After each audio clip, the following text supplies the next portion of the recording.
प्यारे बच्चों नमस्कार। मैं देव सर आप सभी का फिर से स्वागत करता हूं हिंदी की एक बेहतरीन से क्लास में। आज की क्लास में हम लोग क्लास 8 का जो आपका हिंदी का बसंत का बुक चलता है उसका अध्याय 11 सूरदास के पद, इस अध्याय का सारा प्रश्न उत्तर को करने वाले हैं। तो चलिए प्यारे बच्चों हम लोग क्लास को शुरू करते हैं। उससे पहले आप लोग चैनल को सब्सक्राइब नहीं किए हैं, जो भी बच्चे नए हैं तो आप लोग सब्सक्राइब जरूर कर लीजिएगा। हमको पता है सारे पुराने बच्चे कर दिए होंगे, ठीक है ना प्यारे बच्चा जी। आप लोग भी कर लीजिएगा और वीडियो को लाइक कर देगा। एक कमेंट आप लोग जरूर से कीजिएगा ताकि हमको पता चले आप लोग को क्या चीज़ का ज़रूरत है, ठीक है ना। हम कमेंट आप सभी के अभी भी देख रहे हैं, तो आप लोग हम कमेंट हमेशा देखते हैं, ठीक है। जब भी टाइम मिलता है तो कमेंट देखते हैं, ठीक है ना। तो आप लोग कमेंट जरूर कीजिएगा। और आप लोग हमको इंस्टाग्राम पे फॉलो कर सकते हैं, वहाँ पे कोई मैसेज पूछ सकते हैं। आप लोग को सिर्फ सर्च करना है आदित्य देव सर, इस तरह से सर्च कीजिएगा। आप लोग वहाँ पे जाके फॉलो कर सकते हैं। अगर आप लोग सारे अध्याय को पढ़ना चाहते हैं तो हमारे कोर्स में जुड़ जाइए, जहाँ पे आपको अच्छे तरीके से एक साल सारा बुक अच्छे तरीके से पढ़ाया जाता है, सारा नोट्स वोट्स सब कुछ मिलता है। आप लोग जाके डिस्क्रिप्शन बॉक्स में लिंक है माई ऐप, आप लोग वहाँ से डाउनलोड करके क्लास अपना कर सकते हैं। और जो भी दिक्कतें होंगी तो आप लोग इंस्टाग्राम पे पूछ सकते हैं हमसे, ठीक है ना। चलिए अब हम लोग क्वेश्चन आंसर देखना शुरू करते हैं। प्रश्न अभ्यास है पदों से। फर्स्ट क्वेश्चन, बालक श्री कृष्ण किस भोग क्या किस लोभ लोभ था ना, किस लोभ के कारण दूध पीने के लिए तैयार हुए। उत्तर में आप लोग लिखिएगा। तो देखिए कैसे आप लोग लिखिएगा। यशोदा माँ बालक श्री कृष्ण को लोभ देती थी कि यदि वह नियम से प्रतिदिन दूध पिएंगे तो उनकी छोटी भाई यहाँ पे छोटा होता है ना, छोटी भाई बलराम की तरह लंबी और मोटी हो जाएंगे। चोटी उनकी जो चोटी थी ना, चोटी मोटी हो जाएगी। कृष्ण चा, अपने बाल बढ़ाना चाहते थे, इसलिए वह ना चाहते हुए भी दूध पीने के लिए तैयार हो जाते। चोटी मतलब यहाँ पे बाल है, मतलब चोटी जब बाल को बांधते तो वही चोटी होता, ठीक है ना। तो बाले भाई बलराम की तरह हो जाएगा, इसलिए वो दूध पी लिया करते थे, ठीक है। अगला क्वेश्चन देखिए आपको क्या कह रहा है। आगे है, श्री कृष्ण अपनी चोटी के विषय में क्या क्या सोच रहे थे। उत्तर लिखिएगा आप लोग।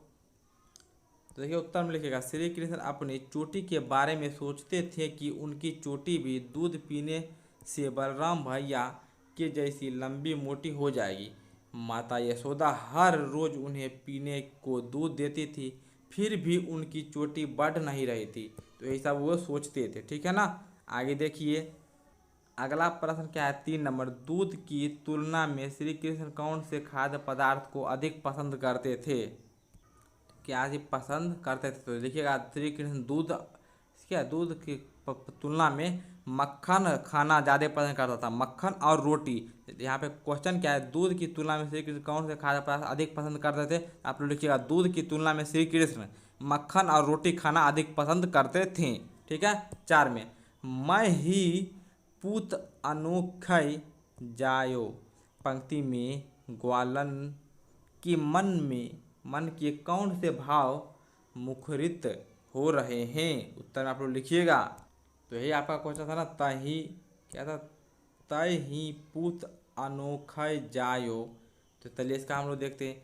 ये शब्द ग्वालन के यशोदा से कहे, ये शब्द क्या था, ग्वालन ने यशोदा से कहे, ठीक है ना। वह शिकायत करती हुई कहती है कि नटखट कृष्ण प्रतिदिन उनके घर से मक्खन चोरी करके खा जाते हैं। यह यशोदा से कहती है कि उन्होंने अनोखे पुत्र को जन्म दिया है जो दूसरों से अलग है, ठीक है ना। यही इसका उत्तर हो जाएगा। आगे हम लोग देखते हैं। तो देखिए आप लोग क्या लिखिएगा आगे। 5 में 5 का क्वेश्चन देख लेते पहले। मक्खन चुराते और खाते समय श्री कृष्ण थोड़ा सा मक्खन बिखरा क्यों बिखार देते थे ना, बिखरा क्यों देते थे। तो चलिए इसका उत्तर आप लोग लिखिएगा। तो उत्तर में आप लोग क्या लिखिएगा, लिखिएगा श्री कृष्ण बहुत छोटे थे और छीका बहुत ऊंची थी। छीका आप लोग जानते हैं इस तरह से बना रहता है, ठीक है ना। इस तरह से रस्सी का बना रहता है जिसमें टोकना यहाँ पे रख के उसमें मक्खन रखा जाता है, ठीक है ना। जब वह छीका से मक्खन चोरी करते थे तो थोड़ा मक्खन इधर उधर बिखर जाता था, क्योंकि उनका हाथ छीके तक नहीं पहुँचता पाता था, ठीक है ना। श्री कृष्ण ऐसा जानबूझकर भी करते थे ताकि उनकी चोरी पकड़ी जाए और माँ उनसे नाराज हो जाए तथा माँ को मनाने का अवसर मिले, ठीक है ना। ऐसा जानबूझ कर भी करते थे और उनका हाथ छोटा था जिस कारण से मक्खन इधर उधर गिर जाता था। ये हो गया। चलिए आगे हम लोग देखते हैं। आगे आपका है दोनों पदों में से आपको कौन सा पद अधिक अच्छा लगा, क्यों। उत्तर में आप अपने मन से भी दे सकते हैं या फिर हम दे रहे हैं उसको भी लिख सकते हैं।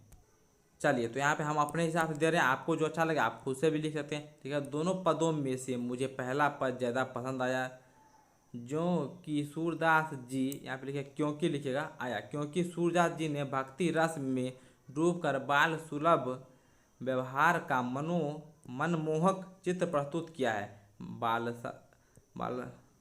बातस बात्सल्य सो है, ठीक है ना। बात्सल्य रास की सुंदर अभिव्यक्ति की है। बालक श्री कृष्ण का अपनी माँ से शिकायत करना बड़े सुंदर ढंग से बताया गया है, इसलिए आपको पहला पंक्ति पसंद आया, ठीक है ना। क्या तो सारे बच्चों क्लियर है ना। यहाँ पे साफ कर दीजिए, क्या है बात्सल्य, ठीक है ना। चलिए अब हम लोग आगे बढ़ जाते हैं। अब देखिए अनुमान और कल्पना से पहला क्वेश्चन है, दूसरे पद को पढ़कर बताइए कि आपके अनुसार उस समय श्री कृष्ण की उम्र क्या रही होगी। तो ये पढ़ने का आपको पता चलेगा, जब पढ़ेगा तो पता चलेगा कितना 7 से 8 वर्ष रहा होगा, ठीक है। क्योंकि जब वो मक्खन मतलब लेना चाहते थे मक्खन, ठीक है, छिका में से, तो मक्खन बार बार नीचे गिरता था, ठीक है ना। या कि वो साथी की मदद से साथी कंधा पे चढ़ चढ़ के मक्खन लेते थे तभी मक्खन गिरता था। इससे पता चलता है कि उनका उम्र 7 से 8 वर्ष होगा। लिख दीजिएगा हमारे अनुसार से उनका उम्र 7 से 8 वर्ष होगा, ठीक है ना। अगला देखिए, ऐसा हुआ हो कभी कि मान के मना करने पर भी घर में उपलब्ध किसी स्वादिष्ट वस्तु को आपने चुपके चुपके थोड़ा बहुत खा लिया हो और चोरी पकड़े जाने पर कोई बहाना भी बनाया हो। अपनी आप बीती की तुलना श्री कृष्ण की बाल लीला से कीजिए। तो ये तो आपको खुद में पता होगा कि भाई आप लोग बच्चे जो हैं आप लोग किस तरीके से अपने घर में क्या क्या सामान चुराते थे, ठीक है। तो आप अपने हिसाब से लिखिएगा, या फिर इसका जो है लेना है आंसर तो आप लोग जाइएगा हमारे इंस्टाग्राम पे, ठीक है ना। वहाँ पे आप लोग क्या कीजिएगा, फॉलो करके मैसेज कीजिएगा तो हम इसका आंसर वहाँ पे दे देंगे, ठीक है ना। या फिर ये तो अपने का आप खुद से जो चोरी करते थे उसका तुलना करने के लिए करा, तो खुद से लिखिएगा या फिर हम दे देंगे वहाँ पे, ठीक है ना। आइएगा तो आप लोग।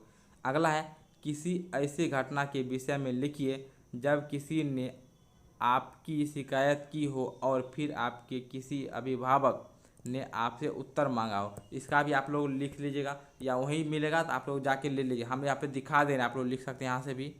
तो देखिए यहाँ पे दूसरा क्वेश्चन नहीं है, इसका उत्तर यहाँ पे है। देखिए इस तरह से उत्तर है तो आप लोग वहीं पे ले लीजिएगा, काफ़ी बड़ा है तो ऐसे हम दे रहे हैं। दूसरा का उत्तर आप लोग दूसरा का लिखिएगा। तीसरा के देखिए, तीसरा प्रश्न है, ठीक है ना। तीसरा प्रश्न, तीसरा का उत्तर ये रहा आपके सामने, ठीक है। चलिए हम एक बार पढ़ दे रहे जल्दी से, आप लोग लिख लीजिएगा। मेरे बड़े भाई मुझे कार चलाने से मना करते हैं जबकि मुझे और मेरे मित्र को कार चलाना बहुत पसंद है। एक बार मैं अपने मित्र के साथ घर पर बिना किसी को बताए कार से घूमने निकल गया, ठीक है। घूमने चले गए, रास्ते में मेरे मित्र ने कहा उस गाड़ी को ओवरटेक करते हैं। वह सुनकर, ओवरटेक मतलब किसी गाड़ी को पीछे करना, यह सुनकर मैंने स्पीड बढ़ा दी। मैंने उस गाड़ी को ओवरटेक करना शुरू कर दिया पर थोड़ी ही दूर जाने पर उसके चालक ने मुझे ओवरटेक करके रोका। जब उसे देखा तो मैं बहुत डर गया क्योंकि वह तो हमारे स्कूल के शिक्षक थे। उन्होंने यह बात भैया को बता दिया जिससे मुझे घर पर मम्मी पापा और भैया सबसे बहुत डांट पड़ी और मैंने भविष्य में ऐसी गलती ना करने के लिए वादा किया, ठीक है ना। इस तरह से आप लोग लिख सकते हैं और अपनी कहानी आप लोग जो है वो अपनी कहानी को भी यहाँ पे लिख सकते हैं ना, ठीक है। अब देखिए आपके सामने आता है भाषा की बात। पहला क्वेश्चन है, श्री कृष्ण गोपियों का माखन चुरा चुरा कर खाते थे इसलिए उन्हें माखन चुराने वाला भी कहा गया है। इसके लिए एक शब्द दीजिए। तो जो माखन चुराता है तो हम लोग क्या कहते हैं, माखन चोर कहते हैं, ठीक है ना। क्या, माखन चोर, ठीक है। तो माखन चुराने वाला उसको कहते हैं माखन चोर। एक शब्द देने के लिए कह रहा है, अनेक शब्दों का एक शब्द। आप लोग 10th में जाएगा या फिर यहाँ भी पढ़े होंगे व्याकरण, तो अनेक शब्दों का एक शब्द होता है, वही ना, माखन चुराने वाला माखन चोर। अगला है, श्री कृष्ण के लिए 5 पर्यायवाची शब्द लिखिए। तो श्री कृष्ण के लिए आप 5 क्या लिख सकते हैं, वासुदेव। यहाँ पे लिख लीजिए वासुदेव, पहला हो गया। दूसरा आप लोग क्या लिखे, श्याम, श्याम। दूसरा हो गया, तीसरा गोपाल। यहाँ पे हम थोड़ा मिटा दे रहे हैं, या फिर यहाँ पे ऊपर में लिख दे रहे हैं, ठीक है, यहाँ पे गोपाल। तो माखन चोर आप लोग लिख लिए, हम इसको मिटा दे रहे हैं, ठीक है ना, पहला का। तो चलिए यहाँ पे कितना हो गया, 3 हो गया है। और आपको 2 लिखेगा तो क्या लिखा, मुरलीधर भी लिख सकते हैं, क्या मुरलीधर। एक और क्या दे दे बोलिए, हरि। हाँ, हरि लिख सकते हैं आप लोग, ठीक है।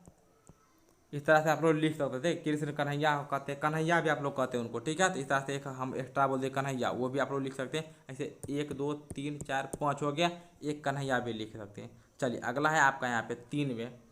कुछ शब्द परस्पर मिलते जुलते अर्थ वाले होते हैं, उन्हें पर्यायवाची शब्द कहते हैं। और कुछ विपरीत अर्थ वाले होते हैं, समानार्थी शब्द पर्यायवाची कहे जाते हैं, और विपरीत अर्थ शब्द विलोम कहे जाते हैं। जो समान अर्थ के होते हैं उसको पर्यायवाची बोलते हैं, जो विपरीत अर्थ है उसके विलोम बोलते हैं।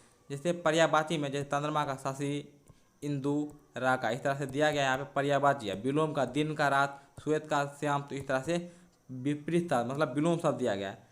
कह रहा है पाठों में दोनों प्रकार के शब्द का खोज कर लिखिए पाठ से। तो चलिए आप लोग उत्तर में लिखिएगा, पर्यायवाची शब्द देकर आप लोग लिखिएगा बलराम, जैसे दाऊ हलधर, ढोटा, सूत पुत्र बेटा, काढ़त गुहत, बाल बनाना, बेनी चोटी, दूध के दुग्ध पेय, श्री पीयूष, मैया जननी माँ माता जन्मदात्री, हरि प्रभु परमात्मा नारायण ईश्वर भगवान, सुना तो निर्जन सुनसान विजन, दिवस बार दिन दिवा, भोई भूई के भूमि धरती भू पृथ्वी। इस तरह से आप लोग लिख सकते हैं वसुधा, ठीक है ना। विपरीतार्थक में जैसे प्रकट को ओझल, संग्रह का विग्रह, श्याम को श्वेत, विज्ञ अज्ञ, लंबी छोटी रात, दिन बहुत कम, हानि लाभ,